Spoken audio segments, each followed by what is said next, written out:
Assalamualaikum warahmatullahi wabarakatuh. Apa kabar sahabat beriman? Tindakan perzinahan nampaknya kian marak terjadi.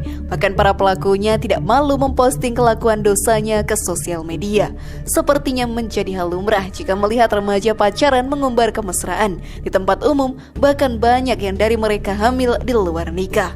Padahal zina merupakan salah satu dosa besar dan sungguh Allah akan mendatangkan azab kepada pelakunya. Benarkah sahabat beriman? Salah satu azabnya adalah tertutupnya pintu rezeki kita. Dan bagaimanakah cara bertaubat dari perbuatan zina ini? Tonton video ini hingga akhir ya, agar kamu dapat memahami secara utuh dan tidak tersesat. Berikut ini, benarkah zina menutup pintu rezeki? Allah dengan tegas melarang perbuatan zina, bahkan hanya mendekatinya saja Allah melarangnya. Hal ini pun terjadi di zaman Rasulullah dan para pelakunya dirajam sampai mati sebagai hukuman. Mirisnya zaman sekarang ini, hal itu sudah tidak berlaku sama sekali. Seperti semua orang menutup mata atau seakan menganggap hal itu lumrah saja. Melihat pasangan di luar nikah mengobrol kemesraannya di tempat umum maupun di sosial media. Padahal zina merupakan dosa besar dan Allah akan memberikan kesusahan dan azab yang pedih bagi siapa saja pelakunya. Mungkinkah ditutupnya pintu rezeki jadi salah satu kesusahan yang akan ditimpakan kepada para pelakunya? Dan bagaimanakah cara bertaubat para pelaku zina yang sudah menyesali perbuatannya? Kalian bertanya-tanya sekarang? Maka mari kita bahas lebih dalam. Zina menghilangkan keindahan wajah. Arah wajah seseorang yang gemar berzina menjadi gelap, sebab Allah hanya akan memancarkan cahaya pada wajah orang yang gemar berbuat kebaikan. Sedangkan Allah akan memudarkan cahaya di wajah para pembuat dosa, sehingga hanya gelap dan muram yang akan tersisa. Hal ini sebagaimana dalam hadis Rasulullah SAW bersabda, hendaknya kalian menjauhi perbuatan zina karena akan mengakibatkan 4 hal yang merusak, yaitu menghilangkan kewibawaan dan keceriaan wajah, memutuskan rezeki atau mengakibatkan kefakiran, mengundang kutukan Allah, dan menyebabkan kekal dalam neraka. Hadis riwayat Tabrani dari Ibnu Abbas. Setelah berzina, seseorang bisa saja terlihat cantik dengan make up yang menghiasi wajahnya. Namun cahaya kecantikan tidak lagi dipancarkan oleh Sang Maha Pengasih. Aura wajahnya menjadi gelap. Bahkan orang awam bisa saja menebak dengan mudah orang-orang yang kerap berbuat zina itu. Zina penyebab kemurkaan dari Allah. Sahabat beriman, Allah sangat membenci perbuatan zina dan telah melarang umatnya melakukan perzinahan yang sangat buruk dan tercela. Akibat kemurkaannya terhadap perbuatan zina, Allah tak segan-segan untuk memerintahkan menghukum para pelaku zina di dunia. Sebagaimana Allah berfirman, perempuan yang berzina dan laki-laki yang berzina, maka deralah tiap-tiap seseorang dari keduanya 100 kali dera. Dan janganlah belas kasihan kamu kepada keduanya, mencegah kamu untuk menjalankan agama Allah, jika kamu beriman kepada Allah dan hari akhirat. Dan hendaklah pelaksanaan hukuman mereka disaksikan oleh sekumpulan dari orang-orang yang beriman. Quran Surat An-Nur ayat 2. Perbuatan keji zina mengundang kemurkaan Allah Ta'ala dan menyebabkan azabnya. Jika selama ini kita memandang semua bencana atau wabah penyakit yang terjadi hanya dari sisi sains saja, maka sudah saatnya kalian menilik ulang perbuatan apa yang sudah dilakukan oleh suatu kaum sehingga Allah Subhanahu wa Ta'ala sedemikian murkanya. Dan hal ini sudah terbukti bahwa Allah menimpakan kemurkaannya kepada kaum pezina pada masa Nabi Lut dan Allah jika pernah menurunkan kemurkaannya di Indonesia, tepatnya di desa Legetang, Dieyang. Dan masihkah kalian ragu sahabat beriman, perbuatan zina yang mendatangkan azab yang sangat pedih itu? Pelaku zina kekal di neraka. Azab yang sangat berbahaya dari perbuatan zina dapat membuat pelakunya kekal di dalam neraka. Hal tersebut akan menimpa para pelaku zina yang akan bertaubat dan enggan menyesali perbuatan mereka. Pasalnya, Allah telah menyiapkan neraka sebagai azab bagi para pelaku zina. Bahkan azab tersebut akan dilipat gandakan di hari kiamat kelak, sebagaimana disebutkan dalam surat Al-Furqan ayat 68-70. Allah berfirman, yang artinya, dan orang-orang yang tidak menyembah Rabb yang lain beserta Allah dan tidak membunuh jiwa yang diharamkan Allah membunuhnya kecuali dengan alasan yang benar, dan tidak berzina. Barang siapa yang melakukan yang demikian itu, niscaya dia mendapat pembalasan dosanya, yakni akan dilipat gandakan azab untuknya pada hari kiamat, dan dia akan kekal dalam azab itu dalam keadaan terhina, kecuali orang-orang yang bertaubat, beriman dan mengerjakan amal soleh. Maka itu kejahatan mereka diganti Allah dengan kebajikan, dan adalah Allah Maha Pengampun lagi Maha Penyayang.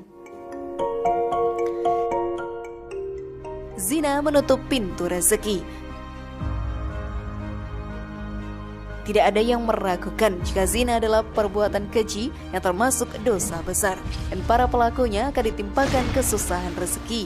Dari Sauban bahwa Rasulullah SAW bersabda, sesungguhnya seseorang akan terhalang dari rezekinya karena dosa yang ia lakukan. Hadis riwayat Ibnu Majah. Bagaimana bisa sahabat beriman zina dapat memutuskan rezeki? Padahal tetap banyak kita lihat mereka yang kerap berzina justru mendapatkan rezeki yang berlimpah-limpah. Maka sebagian dari mereka justru mendapatkan rezekinya dari perbuatan zina itu. Dalam menyikapi kondisi seperti ini, seorang muslim tidak boleh iri dengan hal tersebut. Sebab nikmat seperti itu hakikatnya adalah nikmat yang semu atau sementara. Dari Uqbah bin Amir bahwa Nabi SAW bersabda, jika kau melihat Allah memberi nikmat dunia sesuai keinginannya kepada seseorang atas perbuatan dosanya, maka hal itu adalah istidraj atau kenikmatan semu yang berakhir musibah.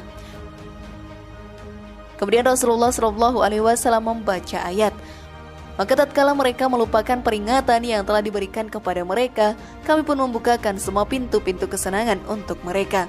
Sehingga apabila mereka bergembira dengan apa yang telah diberikan kepada mereka, kami siksa mereka dengan sekonyong-konyong, maka ketika itu mereka terdiam berputus asa. Quran Surat Al-An'am ayat 44. Namun perlu kita pahami jika rezeki tidak melulu soal uang atau harta kekayaan saja, tetapi bisa juga soal keluarga, kesehatan, ketenangan, kasih sayang, dan masih banyak lainnya. Untuk para pelaku zina yang ingin bertaubat, Allah membuka lebar-lebar pintu ampunannya kepada mereka yang bersungguh-sungguh melakukan amalan-amalan untuk bertaubat memohon ampunan kepada Allah dan berjanji untuk tidak mengulanginya lagi. Dan di antara amalan-amalan tersebut adalah sebagai berikut. Menyesali perbuatannya. Tidak akan terhapus dosa seseorang jika ia tidak mengawalinya dengan penyesalan. Rasa sesal yang dirasakan oleh seseorang yang berbuat zina dapat mengembalikannya pada jalan yang benar dan kembali pada Allah Subhanahu wa Ta'ala. Menyesali dosa yang pernah dilakukan dengan membersihkan hati dan memantapkan niat jika rasa sesal itu dijadikan awal dan cambuk untuk bertaubat kepada Allah Ta'ala. Melakukan taubat nasuha. Setelah menyesali perbuatan dosa, amalan lain yang dilakukan jika ingin menghapus dosa, terutama dosa besar zina, adalah seseorang itu haruslah bertaubat dengan sungguh-sungguh atau taubatan nasuha.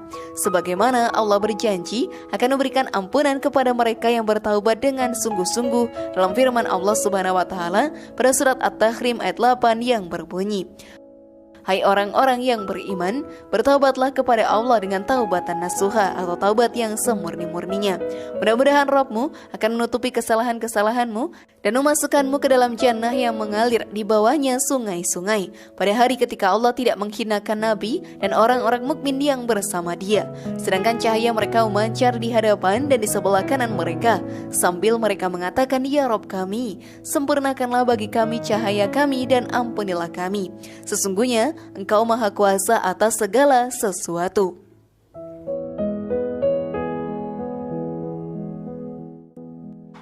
Perbanyak zikir dan istighfar.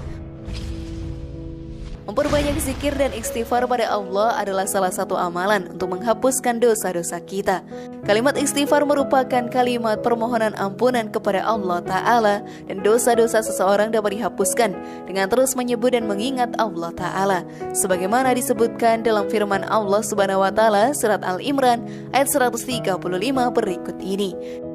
Dan juga orang-orang yang apabila mengerjakan perbuatan keji atau menganiaya diri sendiri, mereka ingat akan Allah, lalu mohon ampun terhadap dosa-dosa mereka, dan siapa lagi yang dapat mengampuni dosa selain daripada Allah, dan mereka tidak meneruskan perbuatan kejinya itu, sedang mereka mengetahui.